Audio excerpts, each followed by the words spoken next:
Good morning mga pangga. Good morning trees, flowers and bees.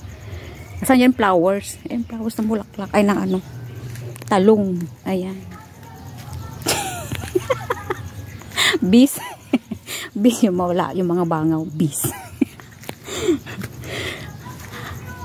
Ay nako, ito ang ganap sa ating umaga ngayon. Kahapon, nakala ko, tuloy-tuloy na ang sikat ng araw.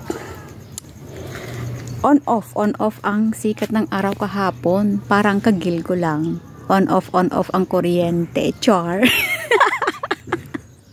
Nakakaloka.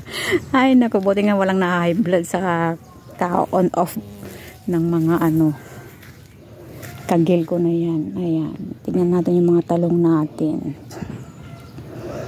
Ako, hinahanap ko yung aking mga punlang avocado. Nandito pala, nilipat dito. Pinaarawan. Ayan, wala namang araw. Ayan, tingnan natin yung mga pipino natin. Ito, ang ating mga pipino. Ayan.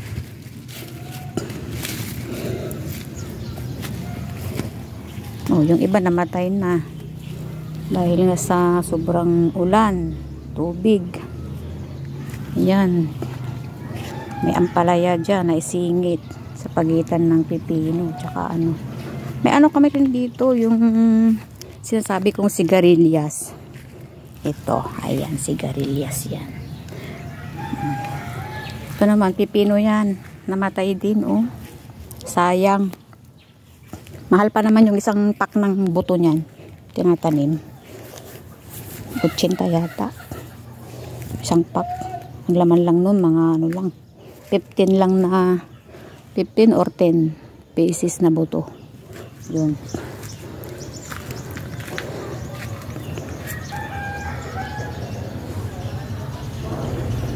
Para makulimlim na naman ngayon. Kasi nga 'di ba may ano ba 'yon? Ano tayo, bagyo, si Hana. Bagyong Hana. Kaya ganito ang panahon, on off ang ano araw, ang on off. Nakatapos ko lang magwalis sa paligid ng bahay. Sa highway, doon sa, hindi naman sa highway, parang ano lang yon, skinita. Hindi pa ako nakapag ano doon, walis. Mamaya, maya ng konti. Ay, yung iba namatay.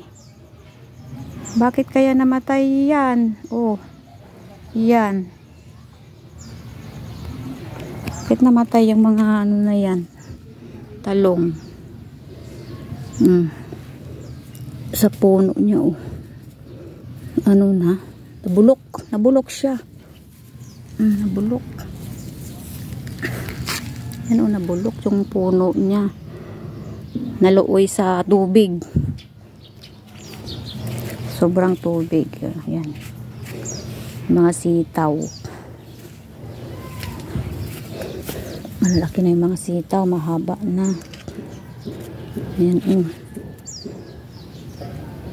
Tatanggal ako ng ano dito eh. Damo. Kasi nga yan oh. Dami ng damo. Mahaba na yung mga damo. Ayan. Bawasan natin konti. Mahaba na yung mga damo nila. Tataas na. Oh. Nga pala, salamat sa mga nanonood at nagko-comment sa aking mga post na video. Salamat sa inyo.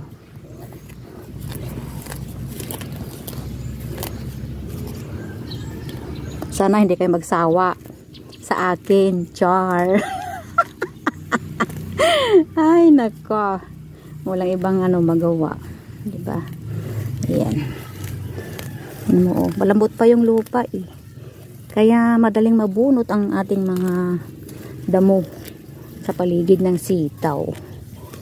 Ayan. Para naman ano, kasi dyan nanggagaling yung mga uod sa mga damo. Dyan nagtatago pag hindi mo nakita sa may puno, kaya dahon ng sitaw. Dito sa ano, damo siya nagtatago. Ayan. Kaya tanggalin natin para wala silang pagtaguan.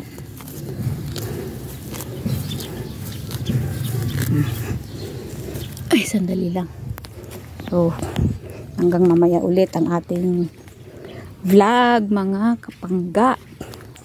Hanggang dito lang muna. Bye-bye. God bless. Goodbye.